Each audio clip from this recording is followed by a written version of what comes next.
Shalom saudara, memasuki bulan ini kita memperingati hari Jumat Agung dan hari kebangkitan Tuhan Yesus atau Paskah. Salah satu perdebatan yang terjadi beribu-ribu tahun sejak gereja berdiri adalah apakah kematian dan kebangkitan Yesus itu benar-benar terjadi atau hanya isapan jempol belaka. Di dalam Voice of Pentecost kali ini, kita akan membahas mengenai fakta kebangkitan Kristus. Pertama, kita perlu bertanya dahulu, apakah Yesus benar-benar mati secara historis di atas kayu salib? Karena ada juga teori yang beredar di luar sana bahwa Yesus tidak benar-benar mati. Faktanya adalah Yesus secara historis terbukti benar mati di atas kayu salib menurut hukuman Romawi saat itu. Kita memiliki bukti-bukti kuat dari kitab Perjanjian Baru dan kitab sejarah di luar Alkitab yang mencatat ada seseorang bernama Yesus yang betul-betul mati di atas kayu salib. Kedua, bahkan seorang pakar sejarah Perjanjian Baru yang juga seorang ateis dan kritikus utama terhadap kebangkitan Yesus, yaitu Dr. Gerd Ludemann, berkata, secara historis tidak dapat disangkal bahwa Yesus betul-betul mati. Nah, yang seringkali menjadi pertanyaan orang adalah, apakah betul Yesus itu bangkit dari kematian? Bagaimana saya bisa menjelaskan hal ini kepada orang yang ragu? Hari ini kita akan melihat setidaknya 4 fakta sejarah yang membuktikan kebangkitan Kristus. Pertama, fakta bahwa kubur Yesus itu kosong. Ini adalah salah satu bukti terpenting mengenai kebangkitan Yesus. Karena bahkan orang-orang yang tidak setuju dengan pengajaran Yesus, yaitu para imam kepala dan orang Farisi, mengakui bahwa kubur itu kosong. Ketika para murid mulai berbicara mengenai Tuhan Yesus yang bangkit dari kematian, mereka sampai harus membuat berita bohong bahwa murid-muridnya datang dan mencuri mayat Yesus. Poinnya adalah, imam-imam kepala saat itu juga sadar bahwa kubur Yesus kosong, tetapi mereka tidak mau mengakui kebangkitan Tuhan Yesus. Mereka membuat berita bohong yang tersebar sampai hari ini. Imam kepala dan orang Farisi tidak bisa menjelaskan bagaimana kubur itu kosong. Kedua, fakta bahwa prajurit Romawi turut menyaksikan kebangkitan Yesus. Kubur Yesus dijaga oleh para prajurit Romawi yang diminta sendiri oleh para imam kepala dan orang Farisi kepada Pilatus. Bagaimana mungkin penjaga-penjaga yang memeterai kubur itu dan menjaganya tidak sadar kalau ada murid yang berusaha mencuri dan membuka batu kuburan itu? Alkitab malah mencatat ketika Yesus bangkit, penjaga-penjaga itu gentar ketakutan dan menjadi seperti orang-orang mati. Kalau prajurit Romawi lalai melaksanakan tugas, seharusnya mereka dihukum mati, bukan? Tetapi faktanya adalah mereka diberikan sejumlah besar uang untuk tutup mulut perihal mujizat kebangkitan Yesus. Ketiga, fakta pertobatan Yakobus saudara Yesus dan juga Saulus. Yakobus yang adalah saudara kandung dari Yesus juga awalnya tidak percaya bahwa Yesus betul-betul anak Allah. Malahan jika kita baca dari Markus 3 ayat 21 dan Yohanes 7 ayat 1-10, jelas tertulis bahwa saudara-saudaranya sendiri pun tidak percaya kepadanya. Tetapi apa yang terjadi dalam kitab Kisah Para Rasul? Kita menemukan Yakobus saudara Yesus menjadi kepala gereja di Yerusalem. Sekarang, menurut saudara, apa yang bisa mengubah hati Yakobus dari yang tidak percaya kepada pelayanan Yesus berubah menjadi kepala gereja dan bahkan mati martir setelah kematian saudaranya sendiri? Jelas kebangkitan Kristus yang mengubah hati Yakobus. Perubahan hati dari Yakobus yang bahkan mati menjadi martir sekitar tahun 60 membuktikan berita tentang kebangkitan Yesus adalah nyata. Bagaimana dengan Saulus? Seorang Farisi yang sangat dihormati dan telah memimpin kegerakan awal di dalam mencari dan membunuh orang-orang Kristen pada zaman itu. Dia bertobat dan tidak main-main. Kehidupannya berubah 180 derajat dari pembunuh menjadi pengabar Injil. Paulus mengalami perjumpaan pribadi dengan Yesus yang telah bangkit itu dan menjadi salah satu rasul yang menulis banyak kitab di Perjanjian Baru dan rasul yang setia mengabarkan Injil sampai akhir hayatnya. Yang keempat, fakta dari banyaknya saksi mata yang menyaksikan kebangkitan Yesus Kristus. Kalau hanya 1 atau 2 orang yang menyaksikan kebangkitan Yesus dan hanya 1 atau 2 naskah kuno yang menulis mengenai kebangkitan Yesus, mungkin patut dipertanyakan. Tetapi Yesus tidak menampakkan dirinya hanya kepada 1 atau 2 orang, tetapi kepada banyak orang. Kutipan Paulus di dalam 1 Korintus 15 ayat 5-7 yang adalah kredo atau pernyataan iman gereja mula-mula dan dibacakan dari minggu ke minggu jelas menyatakan bahwa Yesus menampakkan dirinya kepada Petrus, kepada murid-muridnya, kepada lebih dari 500 saudara sekaligus, kepada Yakobus dan kepada semua rasul. Dalam tulisan-tulisan Injil Matius, Markus, Lukas, dan Yohanes, kita menemukan cerita yang mendukung kredo gereja mula-mula tersebut. Luar biasa bukan? Akhirnya saudara, kita sebagai orang percaya perlu menyadari bahwa bukti-bukti tentang kebangkitannya menguatkan bahwa Yesus itu bangkit. Seperti gembala kita Paniko berkata, jika Yesus tidak bangkit dari kematian, maka sia-sialah kepercayaan kita. Bukti sejarah hanya membantu untuk menguatkan iman kita, tetapi tidak menjadi dasar iman kita. Berbahagialah setiap kita yang percaya namun tidak melihat. Amin. Tuhan Yesus memberkati. Saudara, untuk penjelasan lebih lengkapnya dari tim teologi kami, silakan klik link yang ada di atas atau scan QR Code yang tersedia. Sekali lagi, Tuhan Yesus memberkati.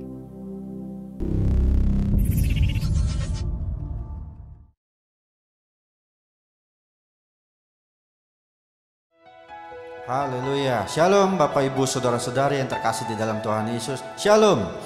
Kembali hari ini kita akan beribadah kepada Tuhan. Mari semuanya kita mempersiapkan hidup kita untuk masuk ke dalam hadirat Tuhan, memuji menyembah Dia, Tuhan Yesus Allah yang dahsyat. Dan kita memperingati hari ini hari kebangkitan Tuhan Yesus. Mari semuanya, dimanapun Anda berada, persiapkan hidup kita untuk masuk ke dalam hadirat Tuhan. Mari kita berdoa. Bapa, kami bersyukur untuk hari ini Tuhan. Kembali kami datang Tuhan. Kami Tuhan mau beribadah kepadamu Tuhan, memperingati Tuhan kebangkitan-Mu Tuhan Yesus.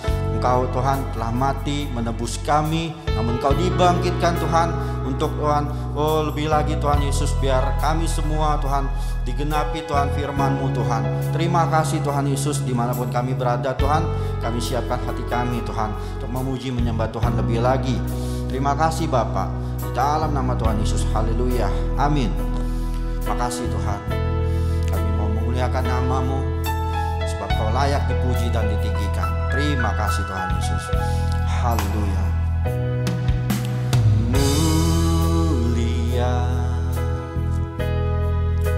sembah Raja mulia, bagi Yesus puji, hormat, dan kuasa. Kami katakan mulia Tuhan, mulia, agung kerajaannya, dari surga datang untuk segenap umatnya. Angkat tangan berkatakan dipuji, dipuji, ditinggikan namanya Yesus. Hormat dan muliakanlah Yesus Raja. Katakan mulia, mulia, sembah Raja mulia, sembah Raja mulia. Amin. Dia telah mati, dibangkitkan jadi Raja. Terima kasih Tuhan. Kami katakan kembali mulia. Oh haleluya Tuhan Yesus. Mulia, Kau mulia, sembah Raja mulia, bagi Yesus, bagi Yesus puji, hormat, dan kuasa. Kami katakan agung kerajaan-Mu Tuhan, agung kerajaannya. Amin. Dari surga datang untuk segenap umat-Nya. Biar nama-Mu dipuji dan ditinggikan Tuhan. Dipuji,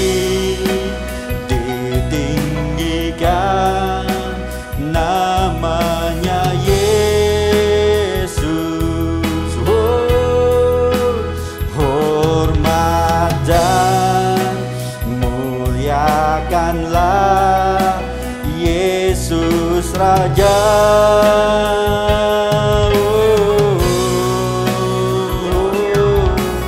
Mulia, Engkau mulia, sembah Raja mulia. Dia telah mati dibangkitkan, Dia telah mati dibangkitkan jadi Raja. Mari kita semua angkat tangan kita, katakan dipuji, dipuji, ditinggikan namanya Yesus. Hormat dan muliakanlah, hormat dan muliakanlah Yesus Raja. Kami katakan, kami sembah Engkau Tuhan, sembah Raja mulia. Kau telah mati Tuhan, Dia telah mati dibangkitkan jadi Raja. Katakan, Dia telah mati dan Dia dibangkitkan. Dia telah mati dibangkitkan jadi Raja. Semuanya mari kita katakan lagi, Dia telah mati, Dia telah mati dibangkitkan jadi Raja. Engkau Tuhan Yesus luar biasa Tuhan. Kau dibangkitkan Tuhan menjadi Raja Tuhan. Terima kasih ya Tuhan.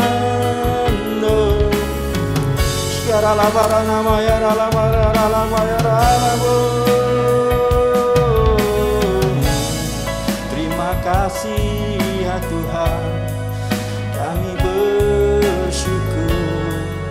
Terima kasih Tuhan. Terima kasih Bapa. Haleluya Bapa. Terima kasih Tuhan. Inilah kami siap memuji-Mu Tuhan, di dalam nama Tuhan Yesus. Haleluya. Amin. Haleluya. Haleluya. Semuanya Bapak Ibu, mari kita bersuka cita merayakan kebangkitannya.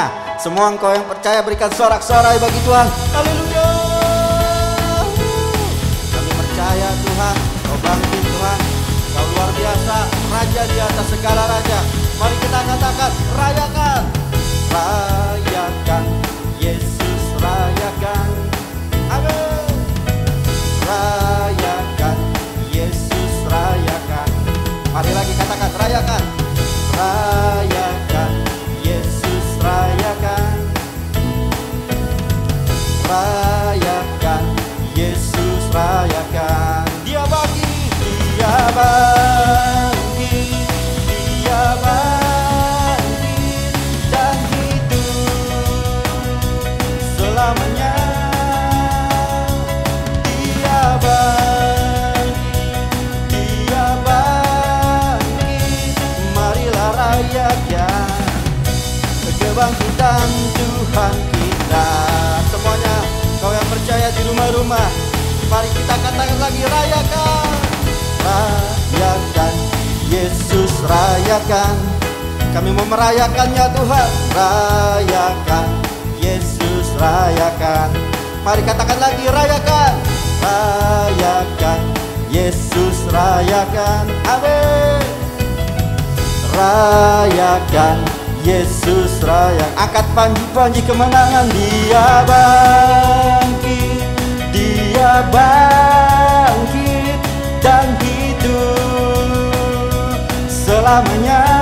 Dia bangkit, Dia bangkit, Dia bangkit.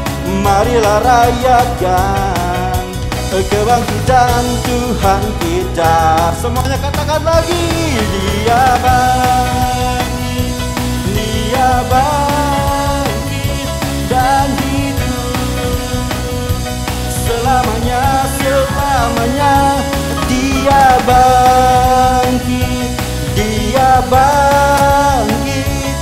marilah rayakan, marilah rayakan, lagi katakan, marilah rayakan kebangkitan Tuhan kita.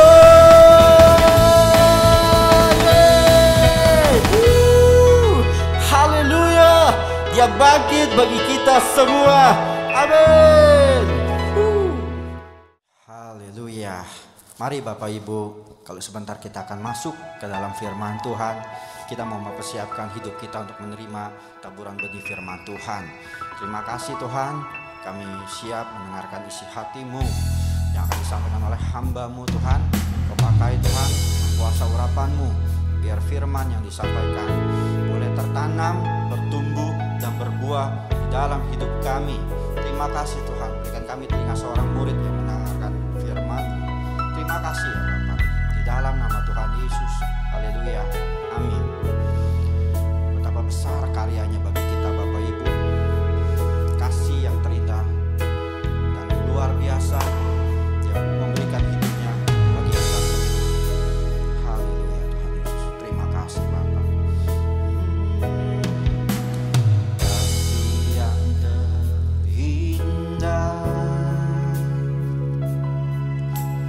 hati yang mulia,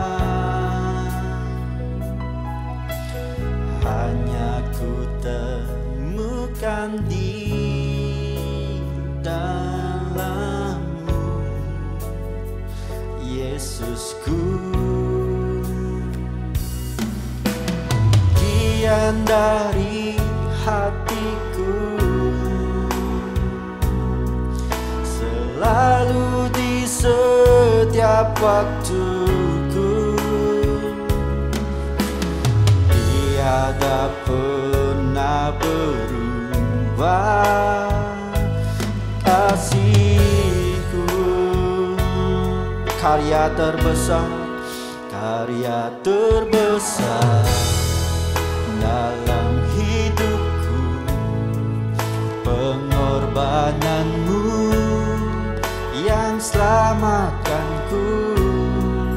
Engkaulah harta, amin, yang tak ternilai, yang ku miliki dan ku hargai.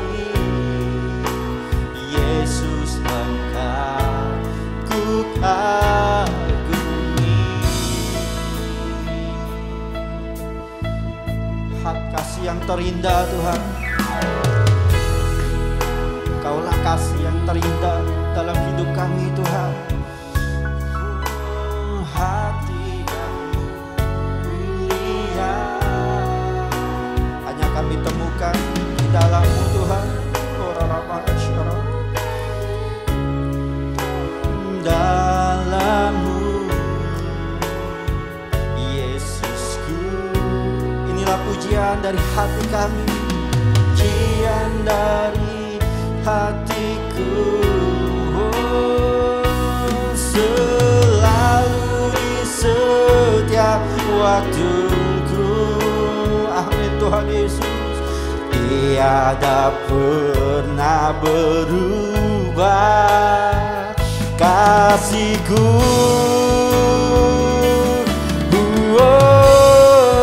Karya terbesar dalam hidupku, pengorbanan-Mu yang selamatkanku. Engkaulah harta yang tak ternilai, yang ku miliki dan ku hargai. Yesus, Engkau ku kagumi. Kami mau katakan lagi Tuhan, bahwa Engkau karya terbesar Tuhan. Dalam hidupku, pengorbanan-Mu yang selamatkanku. Engkaulah harta yang tak ternilai, yang ku miliki dan ku hargai.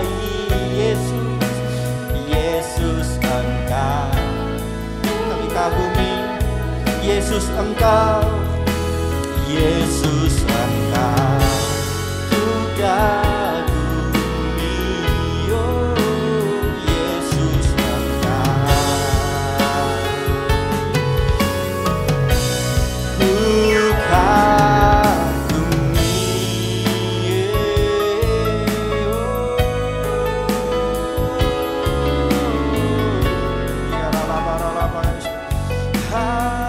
Kau kami kagumi, Kau kami sembah Tuhan.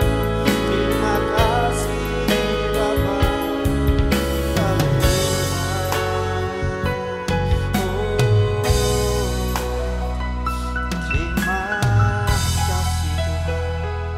Terima kasih ya Bapa.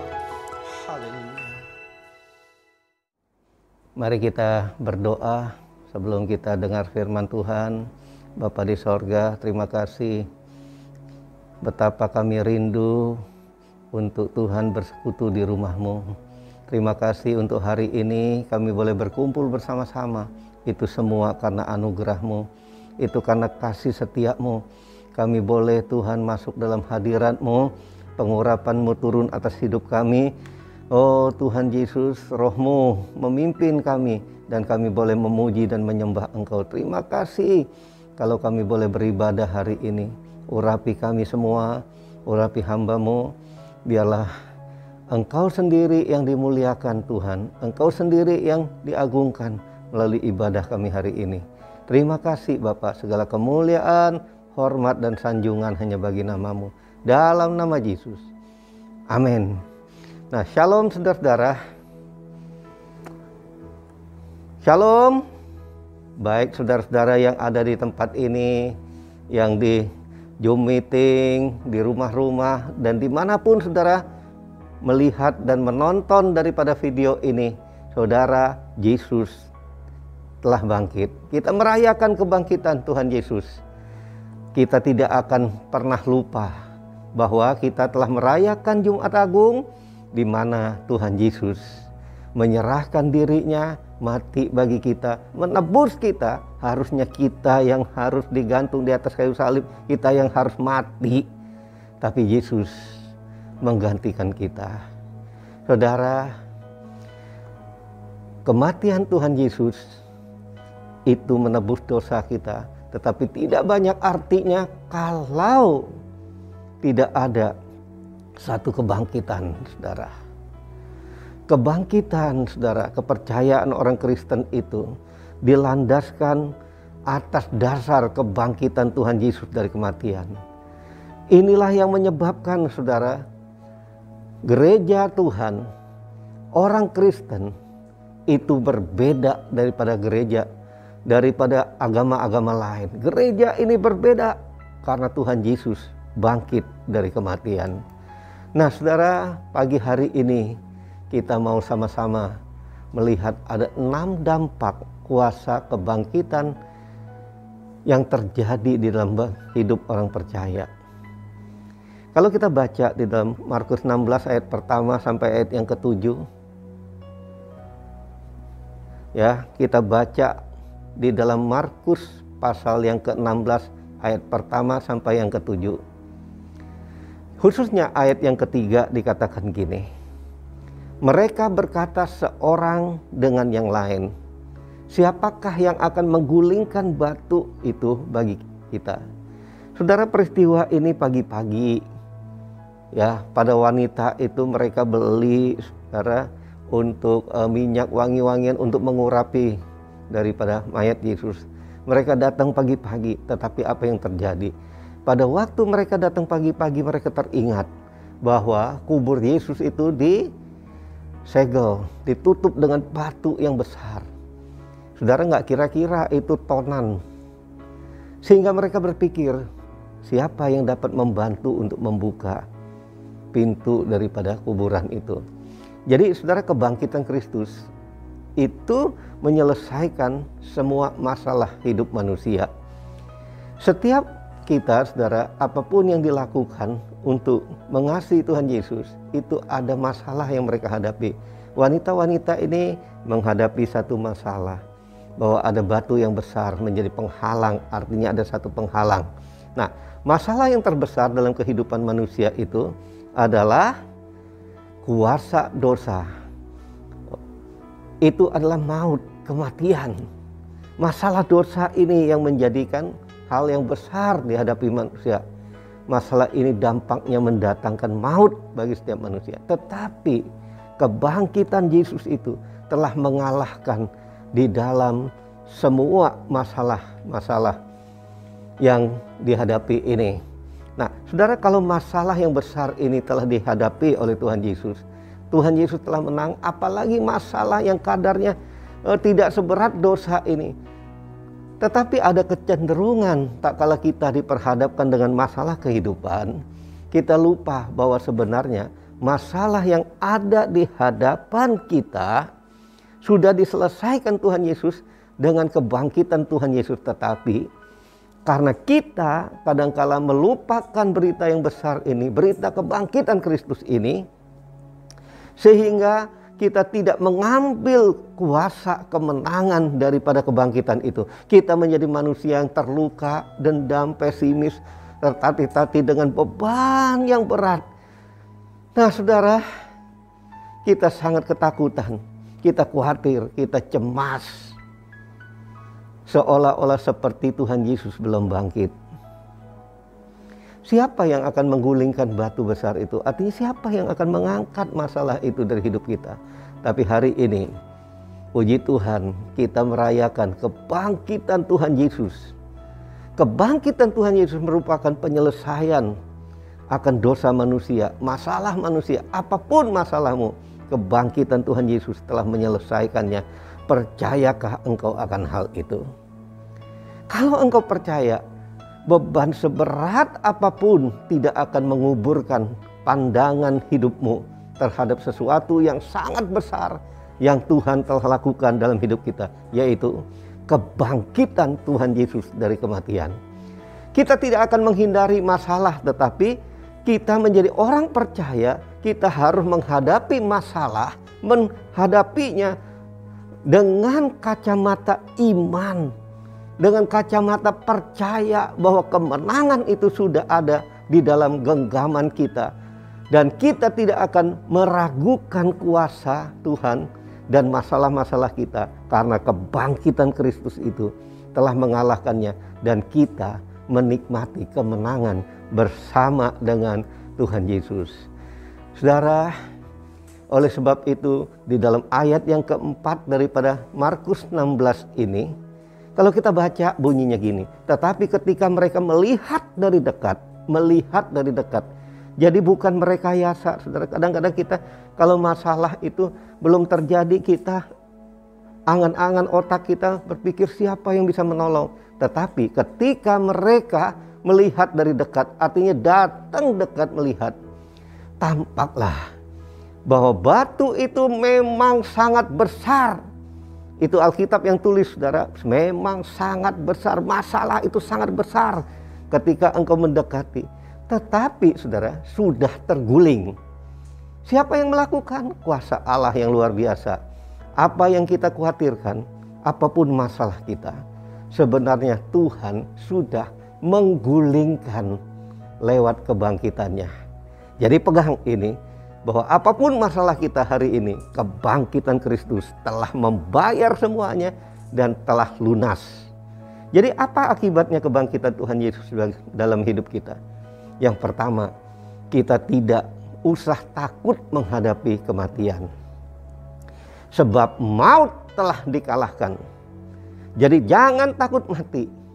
Kebangkitan Yesus Kristus mengandung arti bahwa ia telah mengalahkan kuasa kematian. 1 Korintus pasal 5 ayat 55 katakan, hai maut, di manakah kemenanganmu? Hai maut, di manakah sengatmu? Sengat maut ialah dosa, dan kuasa dosa ialah hukum Taurat. Tetapi syukur kepada Allah yang telah memberikan kepada kita kemenangan oleh Yesus Kristus, Tuhan kita. Saudara, Adam yang pertama, manusia pertama itu membawa manusia menjadi seluruh manusia itu masuk di dalam dosa. dan maut menguasainya. Tetapi Yesus itu manusia, Adam yang kedua, telah membawa seluruh manusia kepada kehidupan kekal. Melalui apa? Melalui kebangkitannya yang kita rayakan pada hari ini. Oleh sebab itu firman Tuhan katakan, barang siapa percaya kepadaku akan beroleh hidup yang kekal. Oleh karena maut telah dikalahkan, maka kita yang percaya kepadanya tidak perlu lagi takut akan kematian. Kematian merupakan suatu keuntungan bagi kita, karena kematian tubuh jasmani ini membawa kita kepada kehidupan kekal di dalam kerajaan sorga. Haleluya, saudara, kita mempunyai jaminan dari Tuhan. Kalau kita percaya Tuhan Yesus, kebangkitan Tuhan Yesus ini memberi kita bukan hanya hidup sekarang, tapi hidup kekal di dalam sorga. Yang kedua, saudara, kita hidup dalam kuasa Tuhan. Sebab segala kuasa, dikatakan firman Tuhan, sebab segala kuasa di sorga, di bumi ada padaku, kata Tuhan Yesus. Nah, saudara, segala kuasa ada padaku di sorga maupun di bumi. Dan sesudah itu Tuhan Yesus memberikan perintah, itulah amanat agung, saudara, kepada murid-muridnya untuk pergi menggunakan kuasa itu, ya, menggunakan kuasa itu untuk memberitakan Injil. Jadi kuasa itu telah diberikan kepada kita, bukan hanya untuk kesembuhan, tapi kemenangan dalam persoalan hidup kita, di dalam mengalahkan setan. Kuasa di atas segala kuasa itu diberikan kepada kita melalui kebangkitan Tuhan Yesus. Supaya apa? Supaya kita juga menjadi dampak memenangkan jiwa di dalam hidup kita. Ingat baik-baik, hidup kita memiliki kuasa. Tuhan sembuhkan yang sakit, Tuhan bangkitkan yang mati, Tuhan tahirkan yang sakit kusta. Tuhan, dengan kuasa Tuhan itu kita mengusir setan. Itulah perintah Tuhan kepada kita. Itu perintah. Perintah itu untuk kita memakai kuasa dalam pelayanan kita, dalam kehidupan kita. Kuasa Tuhan Yesus yang telah bangkit itu kita harus pakai untuk melawan roh-roh jahat, yaitu kuasa iblis yang bekerja di dunia ini. Karena itu, mari kita berjalan dalam kuasa dan memakai kuasa itu dalam kehidupan kita, supaya kita berkemenangan. Jadi jangan abaikan, saudara, hidup kita ini, kita punya kuasa. Kuasa kita di dalam keintiman dengan Tuhan dalam doa. Di dalam janji Tuhan ini, kita bisa mengusir setan. Kita bisa memerintahkan dia untuk meninggalkan tubuh. Jangan beri tempat kepada iblis. Nah, saudara, oleh sebab itu, biarlah kebangkitan Kristus ini yang telah memberi kita kuasa ini, pakai kuasa itu di dalam hidup kita sehari-hari. Yang ketiga, saudara, dengan kebangkitan Kristus ini kita mengalami perubahan hidup secara rohani. Kerohanian kita akan bertumbuh karena kebangkitan Kristus. Tanpa kebangkitan Kristus kita tidak akan dapat bertumbuh. Kita lihat di dalam Roma pasal yang ke-6 ayat 5 berkata demikian. Sebab jika kita telah menjadi satu, kita telah menjadi satu dengan apa yang sama dengan kematiannya Kristus, kita juga akan menjadi satu dengan apa yang sama dengan kebangkitannya. Karena kita tahu bahwa manusia lama kita telah disalibkan, supaya tubuh dosa kita ini hilang kuasanya, agar kita jangan menghambakan diri lagi kepada dosa. Saudara, kita telah dibeli, kita telah dipersatukan dengan kematiannya. Itu berarti bahwa kita telah mati bagi diri kita dan semua keinginan dosa kita, dan mulai saat ini kita dibangkitkan, kita bersatu dalam kebangkitannya, berarti bahwa kita hidup di dalam hidup yang baru, yaitu kehidupan bagi Tuhan Yesus. Jadi kita hidup bukan untuk diri kita lagi, hidup kita sekarang ini bukan milik kita lagi, melainkan hidup dipersembahkan bagi Tuhan karena memang adalah milik Tuhan. Jadi hidup kita ini memang milik Tuhan. Jadi saudara, sebagai milik Tuhan, maka kita harus hidup dalam kehendak Tuhan yang sempurna. Sehingga buah-buah yang dihasilkan, buah yang dihasilkan melalui hidup kita itu ada kasih, sukacita, damai sejahtera, dan saudara, sampai yang akhirnya penguasaan diri. Dan itu akan muncul dan kita tidak lagi hidup dalam tabiat kebiasaan dosa. Jadi saudara, kebangkitan Kristus membawa saudara dan saya untuk mengalami perubahan di dalam hidup kita. Jadi tidak ada apapun yang tidak dapat berubah. Semua dapat berubah kalau kita menghargai, menghormati akan kuasa kebangkitan daripada Kristus ini. Saudara, yang keempat dikatakan gini, kebangkitan Kristus memberikan harapan dalam kehidupan orang percaya. Kebangkitan Kristus inilah harapan, saudara. Jika ada kebangkitan berarti ada kehidupan. Kalau ada kehidupan, otomatis ada harapan. Saudara, orang yang hidup tanpa harapan itu sebetulnya seperti orang yang hidup tapi sebetulnya sudah mati. Orang yang benar-benar memiliki kebangkitan Kristus itu menarik kebangkitan Kristus itu ke dalam hidupnya, akan menjalani hidup itu dengan bergairah, antusias, dan tidak mengeluh, tidak bersungut-sungut dengan masalahnya, tetapi selalu optimis bahwa ada kemenangan dan hidupnya bergairah karena dia tahu hidup merupakan anugerah yang terbesar yang Tuhan berikan dan tidak bisa dibandingkan dengan apapun, karena hidupnya telah dibayar dengan harga yang mahal oleh kematian Tuhan Yesus di atas kayu salib, di mana Yesus memposisikan sebagai orang yang terhina karena dosa manusia yang harus ditanggungnya. Saudara, dengan demikian maka saudara, kita hidup karena kebangkitan Kristus itu memberi kita satu harapan yang luar biasa, dan hidup kita, siapapun kita, apapun keadaan kita, kita menjadi orang yang dihargai oleh Allah dan kita menjadi pemenang, lebih dari pemenang.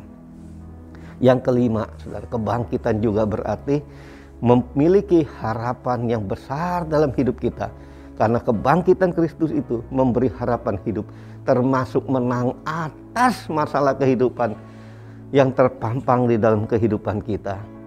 Orang yang betul-betul memaknai kebangkitan Kristus sebagai kebangkitan dirinya akan menghadapi semua dengan gagah berani.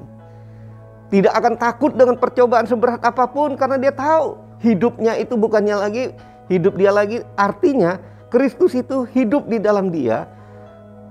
Kalau Kristus hidup di dalam kita, maka hidup kita ini Tuhan Yesuslah yang berdaulat atas hidup kita. Apapun yang terjadi tidak akan dapat terjadi kalau tidak seizin daripada Tuhan. Karena Yesus telah bangkit, Dia membawa dan memberi harapan bagi kita, sehingga ada hari esok. Kita tidak akan khawatir hari esok. Makanya apa yang Yesus katakan, jangan khawatir akan hari esok, karena esok punya kekhawatirannya sendiri. Karena kita tahu bahwa Tuhan merancangkan hari depan yang penuh damai sejahtera bagi kita. Kenapa? Karena kebangkitan Kristus itu yang menjadikan semua itu menjadi mungkin. Nah saudara, kalau harapan kita itu memberi kita satu pegangan, kebangkitan Kristus memberi kita harapan, maka saudara, kita tidak akan melalaikan satu hal apapun. Dalam Injil Yohanes pasal 21 diceritakan bagaimana murid-murid sedang mencari ikan, dan di situ Tuhan Yesus menampakkan diri kepada mereka. Perlu kita ketahui bahwa penampakan ini bukan seperti setan yang nggak punya daging dan tulang. Tapi Tuhan Yesus menampakkan diri dengan tubuh kebangkitannya. Tubuh kebangkitan yang bisa makan, juga bisa enggak, terserah, itu tubuh kebangkitan. Tapi yang nyata tubuh kebangkitan itu adalah tubuh yang tidak akan bisa mengalami kematian lagi. Nah, tubuh Tuhan Yesus yang bangkit itulah yang nampak kepada tubuh yang demikian, itu yang nampak kepada murid-muridnya. Para murid yang tadinya patah semangat, saudara, karena melihat bahwa Tuhan Yesus disalibkan dan mati. Tetapi ketika Tuhan Yesus bangkit itu membuat gairah hidup mereka menyala-nyala. semangat mereka untuk melayani Tuhan itu saudara, berlipat ganda. Kesetiaannya untuk tidak takut mati lagi itu dinyatakan. Saudara lihat berapa banyak para rasul-rasul, mereka begitu bersemangat memberitakan Injil sehingga mereka tidak takut mati. Mereka tidak takut mati sampai ketika ditanya supaya mereka diam tidak memberitakan Injil, apa yang mereka jawab? Mereka jawab begini, mana yang lebih kami harus takuti, senangi, menyenangkan engkau imam-imam atau menyenangkan Allah? Mereka lebih memilih menyenangkan Tuhan walaupun di dalam kesengsaraan di bumi ini. Kenapa? Karena kebangkitan Kristus itu memberi keberanian bagi mereka. Bagaimana dengan kita? Masih semangatkah kita? Masih menyala-nyalakah kita? Masih on fire-kah kita melayani Tuhan dan mengiring Tuhan? Tentu saya percaya kebangkitan Kristus akan membuat saudara-saudara bangkit. Oleh sebab itu mari kita arahkan mata iman kita, mata hati kita, percaya sungguh kita hanya tertuju kepada Yesus. Yesus yang telah bangkit itu. Dan tanggalkan semua dosa. Dosa-dosa yang dinyatakan oleh Roh Kudus, yang tersembunyi sekalipun dia tahu. Nyatakan, minta ampun pada Tuhan. Sehingga saudara, kekhawatiran, kecemasan dan ketakutan itu, serta semua keinginan-keinginan duniawi yang menjauhkan kita daripada Tuhan, mari dengan satu tekad kita lepaskan, raih apa yang menjadi bagian kemenangan kebangkitan Kristus itu. Di dalam ayat yang ke-7 daripada Markus 16, saudara, dikatakan gini, dan bangkitlah lagi untuk seluruh semangat mereka untuk melayani itu. Apa yang dikatakan firman Tuhan ketika mereka dibangkitkan itu. Tetapi sekarang pergilah, kata Tuhan. Ketika semangat orang bangkit untuk melayani Tuhan, maka Tuhan katakan, tetapi sekarang pergilah, katakan kepada murid-murid itu dan kepada Petrus, Yesus mendahului kamu ke Galilea. Di sana dia akan melihat Yesus seperti yang sudah dikatakannya kepadamu. Saudara, kata pergi itu artinya adalah kata kerja yang aktif, yang menunjukkan suatu tindakan. Kata ini mengandung makna sebuah perintah yang harus dilakukan dan harus dipertanggungjawabkan. Tujuan Tuhan datang ke dunia ini untuk apa, saudara? Untuk memerdekakan setiap orang yang mau percaya kepada Dia dari dosa. Tuhan tidak menghendaki hanya beberapa orang diselamatkan. Itu saudara harus catat dalam hati nurani kita. Tuhan ingin semua orang boleh selamat. Dan mereka boleh masuk ke sorga yang disediakan Tuhan. Oleh sebab itu Tuhan ingin supaya kita ini menjadi alatnya Tuhan. Karena tujuan ini Tuhan memerintahkan kepada saudara dan saya, kepada orang-orang yang percaya ini, memiliki kebangkitan Kristus ini untuk memberitakan kabar baik. Kabar baik apa? Bahwa Tuhan Yesus yang kita percaya itu Tuhan yang benar, yang telah bangkit dari kematian, dan maut tidak dapat mengalahkan Dia, dan maut telah dikalahkan. Ini suatu tanggung jawab yang diberikan Tuhan kepada setiap kita. Kita tidak perlu berdalih bahwa kita ini tidak cakap untuk berkata-kata atau tidak punya kemampuan untuk menginjil, tapi asal kita mau taat, saudara, dan setia terhadap tanggung jawab yang diberikan ini, maka Tuhanlah yang akan mendahului setiap langkah kita dan memberi kita keberhasilan, karena Dialah sumber keberhasilan itu. Dia yang akan mendahului kamu ke Galilea, dikatakan firman. Artinya Tuhan yang membereskan dulu bagian kita. Kita mentaati dan kita mengikutinya. Di sini dibutuhkan ketaatan untuk memenuhi tanggung jawab, agar keselamatan di dalam Kristus tersebar ke seluruh dunia. Lalu firman Tuhan di ayat yang ke-8, Markus 16 ayat 8, katakan, sesudah itu Yesus sendiri dengan perantaran murid-muridnya memberitakan dari timur ke barat, dari timur ke barat, berita sukacita yang kudus itu dan yang tak terbinasakan tentang keselamatan itu. Jadi diberitakan terus, saudara, murid-murid ini. Jadi kalau ingin kebangkitan Kristus itu, saudara, berdampak melalui hidup kita, nggak ada lain. Kita harus memiliki pandangan bahwa yang pertama, kebangkitan Kristus telah menyelesaikan semua masalah kita dalam kehidupan kita, termasuk masalah yang besar yaitu dosa. Maka kita tidak, ya saudara, tidak akan takut lagi menghadapi kematian, sebab maut telah dikalahkan, sehingga kita tidak hidup lagi dengan kekuatan kita sendiri, namun kita hidup dengan kuasanya daripada Tuhan, kekuatan daripada Tuhan sendiri, ya, membawa kita untuk bertumbuh dalam rohani kita, sehingga membuat kita bersemangat untuk melayani Tuhan. Karena kita tahu bahwa kebangkitan Kristus juga sudah menyediakan harapan yang besar dalam hidup kita. Bukan hanya harapan hidup di bumi ini, tapi ada harapan untuk hidup kekal dengan suatu tanggung jawab untuk memberitakan Injil. Kalau ini ada dalam hidup kita, orang melihat ini ada dalam hidup kita, maka kebangkitan Kristus itu berdampak melalui hidup kita. Maka kita dapat berkata menjadi orang percaya, aku percaya kebangkitan Kristus, dan kebangkitan itu memberi aku kemenangan. Mari kita tundukkan kepala.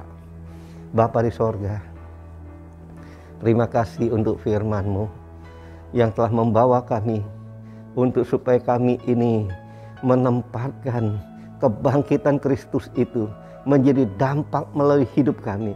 6 langkah ini biarlah ada dalam hidup kami, orang melihat hidup kami yang berdampak karena kebangkitan-Mu melalui hidup kami. Kami tidak serupa dengan kami yang dulu lagi hidup di dalam pergumulan akan dosa. Tapi hari ini karena Tuhan Yesus bangkit, maka kami menjadi pemenang, lebih dari pemenang, hidup di dalam kekudusan seperti Tuhan Yesus hidup.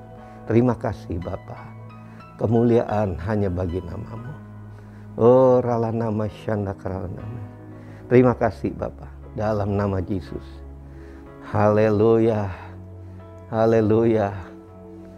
Amin. Saudara-saudara yang ada di tempat ini dan ada yang di rumah-rumah, sudahkah saudara menyiapkan roti dan anggur perjamuan?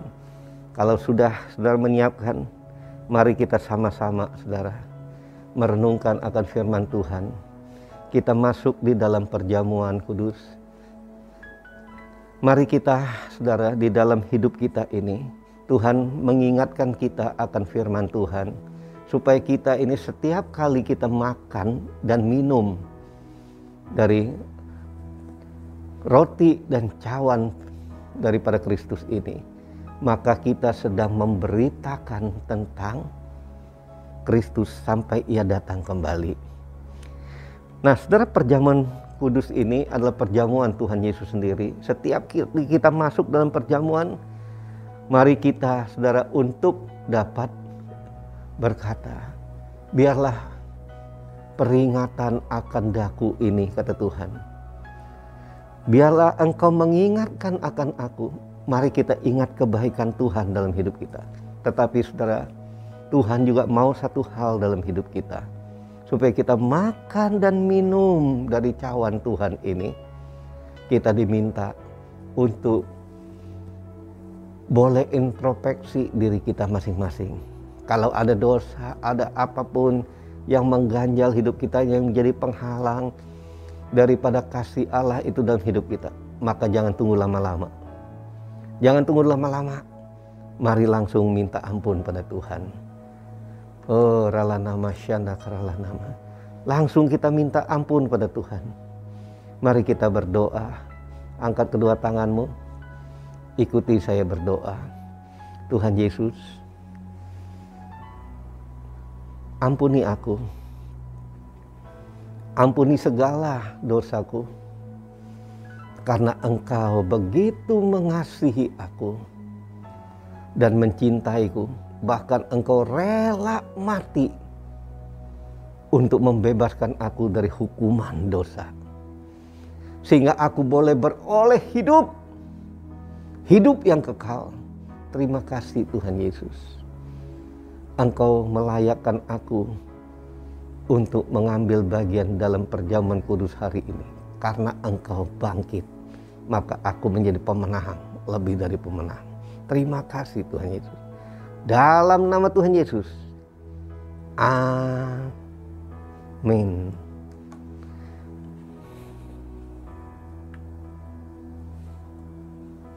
Mari saudara, kita angkat roti di tangan kanan kita tinggi-tinggi.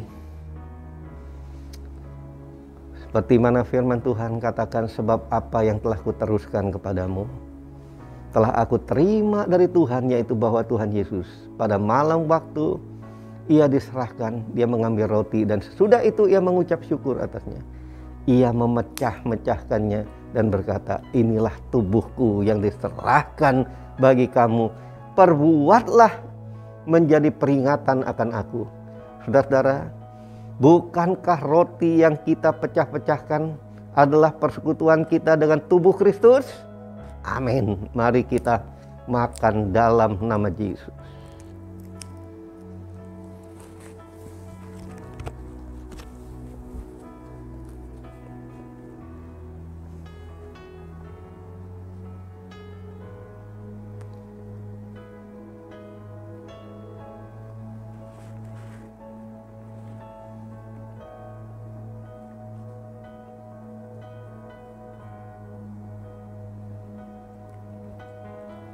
Mari kita angkat cawan di tangan kanan kita tinggi-tinggi.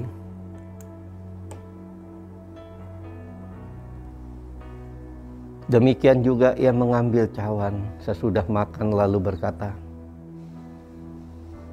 cawan ini adalah perjanjian baru yang dimeteraikan oleh darahku. Perbuatlah ini setiap kali kamu meminumnya, menjadi peringatan akan aku. Saudara-saudara, bukankah cawan pengucapan syukur, atasnya kita ucapkan syukur, adalah persekutuan kita dengan darah Kristus? Amin. Mari kita minum dalam nama Yesus.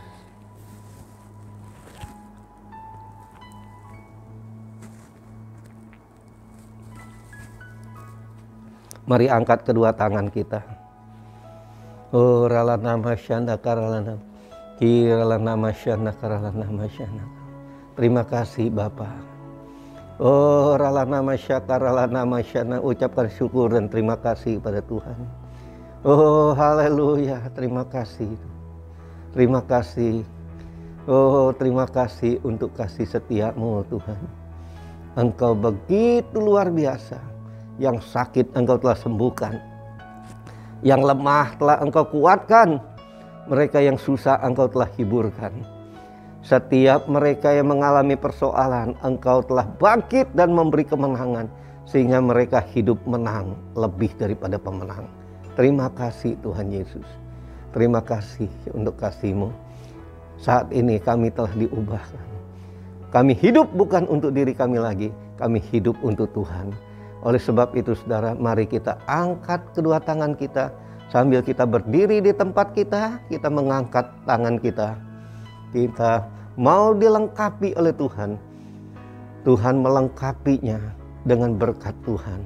Biarlah berkat damai sejahtera, sukacita daripada Bapa di sorga. Di dalam kasih sayang daripada Tuhan Yesus, penghiburan daripada Roh Kudus, menyertai kita, melengkapi kita, dan membantu kita sampai Yesus datang kembali menjemput kita di awan-awan, dan kita akan hidup bersama Dia kekal untuk selama-lamanya. Setiap kita yang percaya katakan amin. Tuhan berkati. Mari bersama-sama perkatakan iman dalam Mazmur 91. Dalam lindungan Allah orang yang duduk dalam lindungan yang maha tinggi dan bermalam dalam naungan yang maha kuasa akan berkata kepada Tuhan, tempat pelindunganku dan kubu pertahananku, Allahku yang kupercayai. Sungguh Tuhanlah yang akan melepaskan aku dari jerat penangkap burung, dari penyakit sampar yang busuk. Dengan kepaknya Tuhan akan melindungi aku, di bawah sayapnya aku akan berlindung, kesetiaannya ialah perisai dan pagar tembok. Aku tak usah takut terhadap kedahsyatan malam, terhadap panah yang terbang di waktu siang, terhadap penyakit sampar yang berjalan di dalam gelap, terhadap penyakit menular yang mengamuk di waktu petang. Walau 1000 orang rebah di sisiku dan 10.000 di sebelah kananku, tetapi itu tidak akan menimpa aku. Aku hanya menontonnya dengan mataku sendiri dan melihat pembalasan terhadap orang-orang fasik. Sebab Tuhan ialah tempat pelindunganku, yang maha tinggi telah kubuat tempat perteduhanku. Malapetaka tidak akan menimpa aku, dan tulah tidak akan mendekat kepada kemahku. Sebab malaikat-malaikatnya akan diperintahkannya kepadaku untuk menjaga aku di segala jalanku. Mereka akan menatang aku di atas tangannya, supaya kakiku jangan terantuk kepada batu. Singa dan ular tedung akan kulangkahi. Aku akan menginjak anak singa dan ular naga. Sungguh hatiku melekat kepada Tuhan, maka Tuhan akan meluputkan aku. Tuhan akan membentengi aku, sebab aku mengenal namanya. Bila aku berseru kepada Tuhan, Tuhan akan menjawab aku. Tuhan akan menyertai aku dalam kesesakan. Tuhan akan meluputkan aku dan memuliakan aku. Dengan panjang umur akan Tuhan kenyangkan aku, dan akan Tuhan perlihatkan kepadaku keselamatan daripadanya. Amin. Mari saya undang jemaat yang dikasihi Tuhan untuk kita bersama-sama memperkatakan apa yang dimaksud dengan Pentakosta ketiga. Pentakosta ketiga adalah pencurahan Roh Kudus yang dahsyat di zaman ini melebihi yang terjadi di Azusa Street. Pentakosta ketiga akan mengakibatkan penuaian jiwa yang terbesar dan yang terakhir sebelum Tuhan Yesus datang kembali. Pentakosta ketiga akan membangkitkan generasi Yeremia, yaitu anak-anak muda yang dipenuhi Roh Kudus, cinta mati-matian kepada Tuhan Yesus, tidak kompromi terhadap dosa, dan akan bergerak untuk memenangkan jiwa. Pentakosta ketiga lahir di Indonesia dan bergerak ke bangsa-bangsa. Gerakan ini dari timur ke barat dan akan kembali ke Yerusalem. Pentakosta ketiga akan memberikan kuasa untuk menyelesaikan amanat agung, dan setelah itu Tuhan Yesus datang kembali. Amin.